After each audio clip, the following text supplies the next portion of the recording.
Welcome back to MCB 170, Society and the Brain. This is lecture 28, which corresponds to part 2 of module 14. The title of module 14 is Happiness. In part 1, we discussed the neurobiological aspects of happiness. In part 2, we'll focus on the psychological and sociological aspects. In part 1, we saw that happiness is not a single quantity, but it can take various forms, and in part 1, we considered levity, pride, and joy.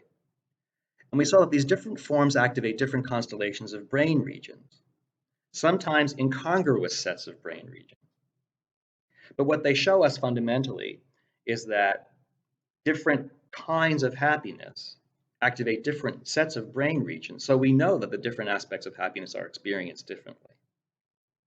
Nevertheless, it's often useful to think of happiness as a single quantity, and then ask people in different circumstances how happy they are. Here's a good example. This is by Daniel Kahneman, who won a Nobel Prize for his work in experimental economics. And he interviewed 1,000 working women in Texas, and he asked them how happy they were on a scale of 5 to 0 when they engaged in these various activities. Not surprisingly, sex topped the list. Also at the top of the list were other intrinsically rewarding activities like eating and relaxing. I find it interesting that socializing comes at the top of the list.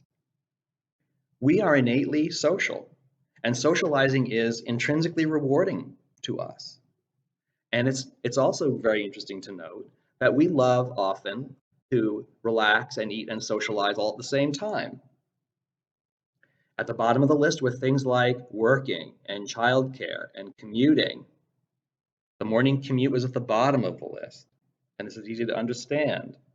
You can imagine being in your car on a hot, sweltering Houston morning, and you're late for work, but you're stuck in traffic.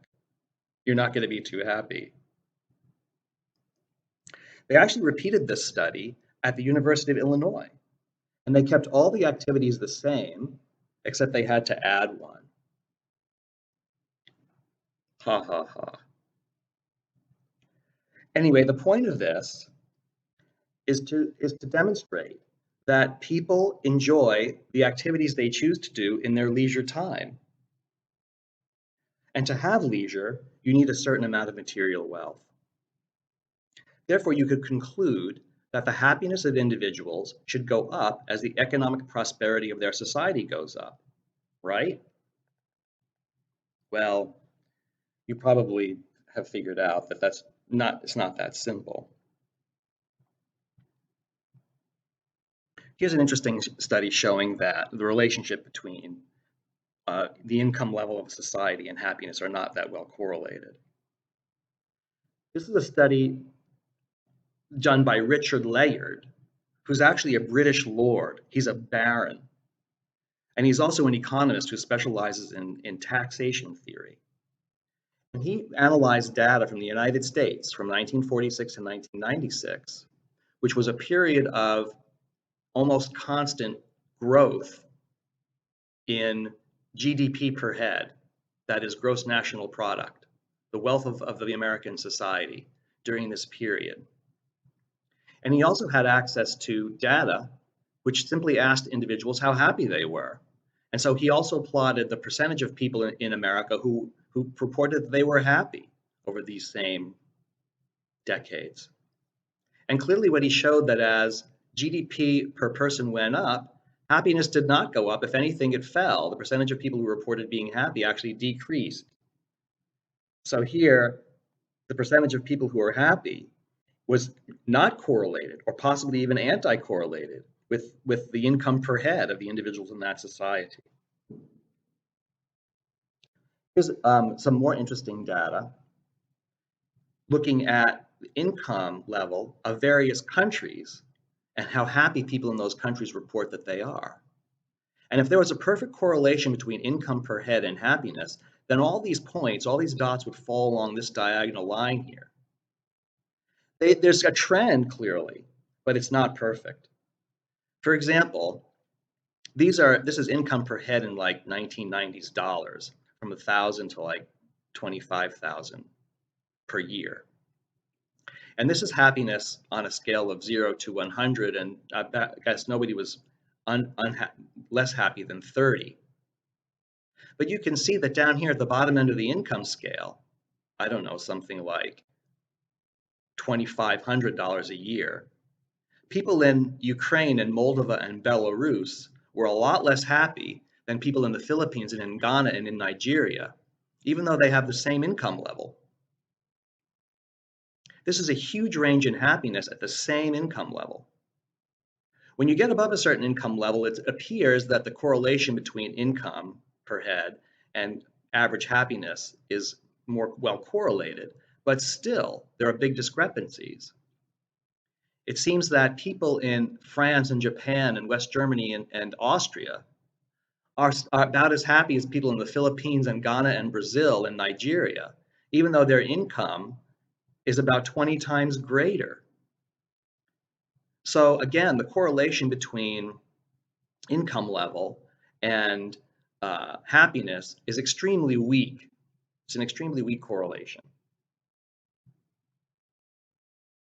This is data from the United States, and these researchers grouped Americans by income into quartiles, fourths.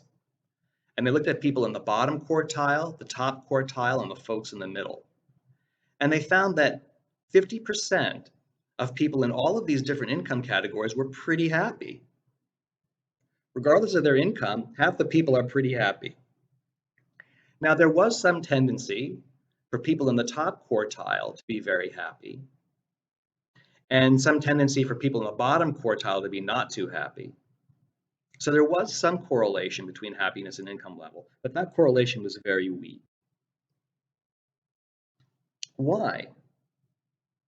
Well, there could be various reasons. To explore one of these reasons, let's consider the following thought experiment. So think you yourself are a college senior and you're getting ready to graduate. And after you graduate, you're going to take a job. And you're going to take a job in one of two possible worlds, world A or world B. And prices are the same in both worlds. So a grande latte at Starbucks costs $3.65 in both A and B. But in world A, you get $50,000 a year and others get half of that. And in world B, you get $100,000 a year and others get more than double that. So your income in A is lower in absolute terms, but higher than everybody else's. Your income in world B is higher in absolute terms, but much lower than everybody else's. Which world do you choose? Which world do you want to live in? Most people pick A. Most college students would pick world A. Why?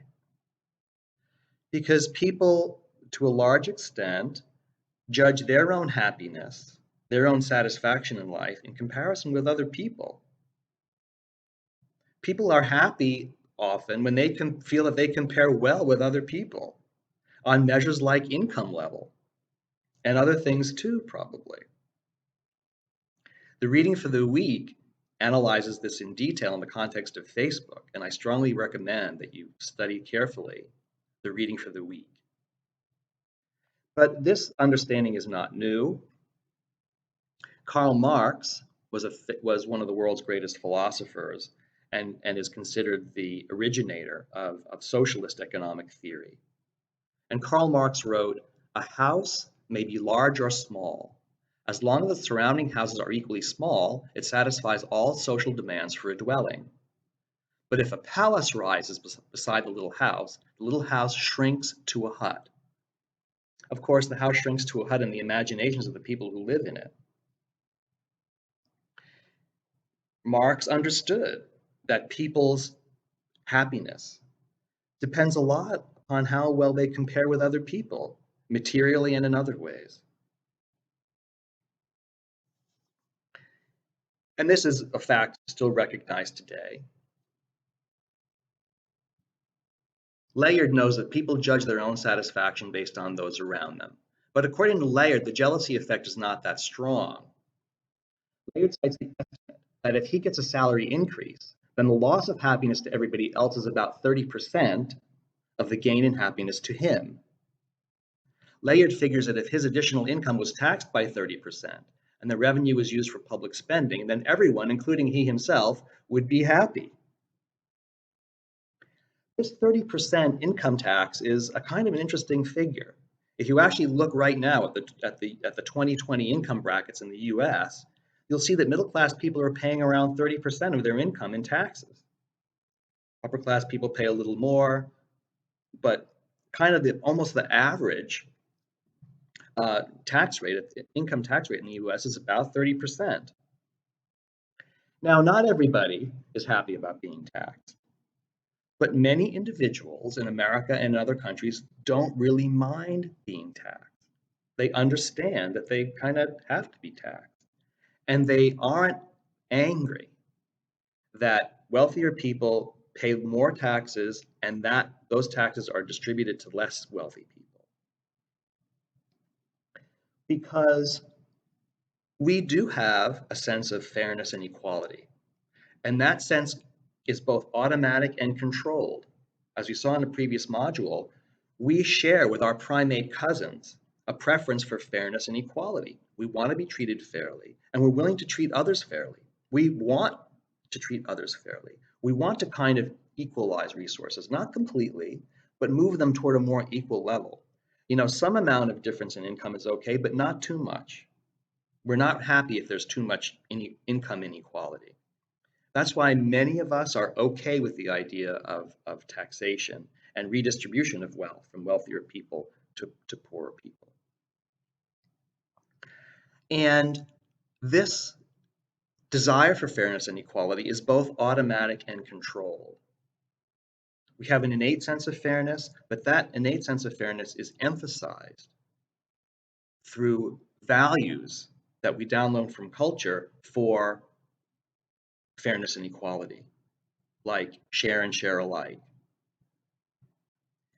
We discussed this experiment before by Rilling et al., who used the simple form of the prisoner's dilemma game to demonstrate that our desire to cooperate with each other, even economically, is both an automatic and a controlled process. So here are players A and B in this version of the prisoner's dilemma game. They can either cooperate or defect from cooperation. If they both cooperate, they each get $2. Player B's reward is in parentheses. But if player A figures that player B is going to cooperate and player A defects instead, then player A gets $3 and player B gets nothing. If neither trusts each other and they both defect, then they each get $1. So from the standpoint of both players, mutual cooperation is the best choice because they each get $2. They each get more than they would if they both defected, and they get an equal amount. So in some sense, in the social sense, mutual cooperation is the best choice. And what these experimenters found was that arranging and/or experiencing mutually cooperative interactions in the prisoner's dilemma game is associated with activation of the orbital frontal cortex and the striatum. The orbital frontal cortex is a close cousin of the prefrontal cortex, and it's involved in reason and in reasoning about our emotions, about our feelings. The striatum, the ventral striatum, the anteroventral striatum, that contains the nucleus accumbens, which is central in the pleasure and reward system. What this says is that when we decide to cooperate, or when our partner decides to cooperate and we benefit, regions of the brain that are central to controlled processes and automatic processes are both active. Here's a diagram of the pleasure and reward circuit that we've shown many times before. Here's the prefrontal cortex up here. Orbital frontal cortex would be down here. It's its close cousin. They have similar overlapping functions. Here is the ventral tegmental area, which secretes dopamine into nucleus accumbens, and when that happens, the individual experiences intense pleasure. You can see this nice two-way interaction between cortical regions, prefrontal cortex, orbital frontal cortex, and these lower down reward system regions, especially nucleus accumbens. Emphasizing the fact that everything we do is a combination of controlled and automatic processes. Everything involves reason and emotion. Everything involves thought and feeling, including our desire to treat others fairly. Here's another interesting experiment. In this experiment, Sally's student wants to send Sam's student $100. So in the actual experiment, the experimenters used more realistic student names and addresses, but they actually included a real Benjamin into the envelope and they did not seal it. And they just left it on the floor in the hallway of a campus building. And they wanted to see how students would behave. If they picked up this envelope unsealed, would they return it to Sam's student or Sally's student, or would they pocket the Benjamin? And then they did this experiment on a whole set of college freshmen at the beginning of the semester and at the end of the semester. And they divided the college freshmen into two groups. In the first group, the students took a course in economics, and in the second group, they took a course in astronomy. And they found that students who studied economics were less honest after having studied economics than those who studied astronomy. Why? Well, probably because in economics, you learn the theory of the rational actor. The rational actor of economics always maximizes their profit, no matter what. A rational being maximizes their profit. So after taking a course in economics, these students were less likely to return the $100. But the astronomy students were more likely to return the $100. Why? I don't know. I guess they spent the semester realizing that we are all flying around the universe on spaceship Earth in the wondrous cosmos. And who knows, maybe that led them to think that there's things in the world more important than money. Layard makes the point that we should not teach selfishness. In fact, even in economics courses, we should teach unselfishness. And that's reasonable because how we behave depends on our feelings and our thoughts, our emotions and our reason. And if we fill our heads with unselfish thoughts, we're likely to behave more unselfishly. So, yes, money isn't everything. In Layard studies, he finds that factors such as family life, marital status, and employment are more important to happiness than income. People also derive happiness from interaction with other people, from social interactions, intimate social interactions at home, at work, in school. People on a larger social level also value political freedom, religion, trust in others, and morality. So yes, there are things in life that are more important to people than income. Income is important. You need a certain level of income to survive and to be happy. But beyond that, income starts to decrease in importance. Here's some more data. This is an experiment again by Layard, who looked at the rise in happiness of certain events in your life. And his unit rise in happiness, the standard one, was if your family income went up 50% relative to average. Oh my goodness, that'd make me pretty happy. If I got a 50% raise, I'd be pretty happy. Okay, so one is a lot here, right? But then he asked, relative to that, how happy are you with these other things, like freedom in your government, freedom in your country? 2.5 was 2.5 times. People reported feeling 2.5 times happier than if their average yearly income went up by 50%. That's a heck of a lot. People also valued religion. Trust and morality in society also scored pretty high in the rise in happiness. Then he turned it around and he looked at fall in happiness. And the unit, the standard, was family income down 33% relative to average. Why 33%? Because this study was done in England. And in England, if you become unemployed, the government will pay you 66% of your salary. So in this case, income goes down 33% as though you were unemployed, but you're still employed. You're still at work and you're still interacting with your coworkers. He found that if you're unemployed, if your income goes down by the same amount, but that's because you're unemployed, your fall in happiness is 3 times what it is if you just have a 33% reduction in income, but you're still working. This shows you how important social interactions are to people, even at work, especially at work. We want to feel that we're productively engaged with others in improving our world. That's important to us. Job insecurity made people pretty unhappy. But then the social things were huge. Divorce, separation, widowhood, huge falls in happiness, especially separation. That was the worst. What about health? Subjective health down 1 point on a 5-point scale makes you 3 times less happy than if your family income went down 33%. So yes, health is central. But look how large these falls in happiness are when we experience serious social trauma, serious separation from loved ones. That's like the worst thing that can happen. So social connectedness is crucial. People derive tremendous happiness and life satisfaction from close personal relationships. And this was recognized already in the early 1900s in France by Émile Durkheim, who's considered the father of sociology. And at that time in France, individuals were kind of religious, and they fell into Protestant, Jewish, and Catholic groups. And by income, the Protestants were the richest, then the Jews, then the Catholics. But he was interested in suicide rate.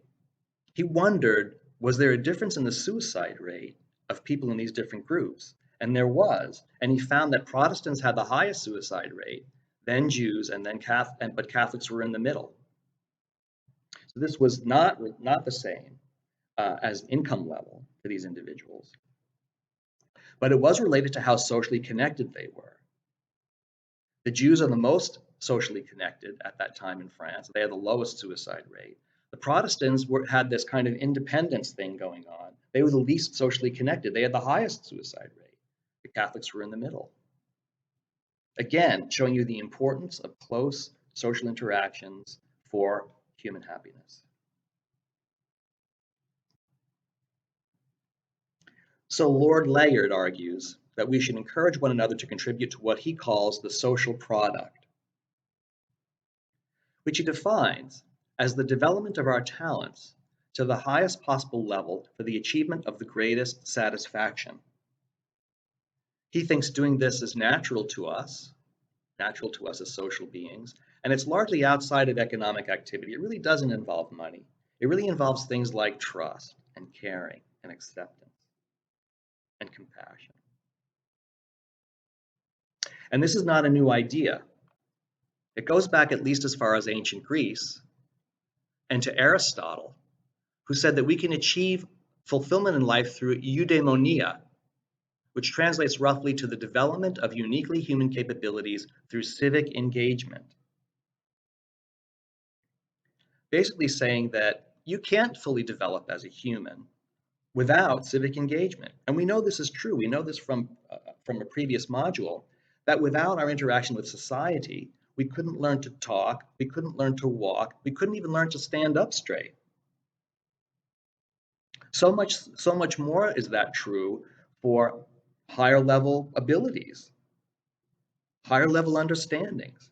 We need interaction with other people to achieve those things, to enrich our lives, to make our lives all that they can be. We need to interact with other people in our society. There's no other way.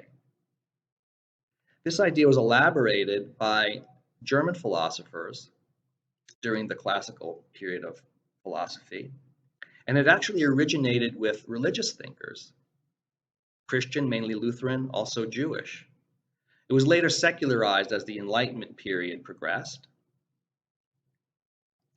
and they called their idea Bildung. The German term Bildung dates to the 16th century, which was around the time of the Reformation, when Martin Luther famously split away from the Catholic Church and founded the religion Lutheranism, the Protestant denomination of Lutheranism. And it was based on pietistic theology. This word pietistic derives from piety, religious devotion. It said that the devout Christians should seek to cultivate his talents and dispositions according to the image of God. This idea was later secularized by Alexander von Humboldt, among others, Humboldt. And it's still kind of the basis of educational philosophy in Germany, although it's a little bit controversial now. Some individuals think that that Bildung has become corrupted, that it's just this kind of middle class um, striving for wealth, and that it's lost its original idealism. But basically, in the Bildung tradition, fulfillment comes through practical activity that promotes the development of one's talents and abilities as well as the development of one's society. So again, we have this idea that the individual can't really develop alone, and that the individual's development depends on society's development. So that to achieve the fullest human experience, we have to work on everyone's development. We have to work on the development of our society. Only then can we fully develop as individuals. And this is true today. Whether you call it eudaimonia or Bildung or the social product,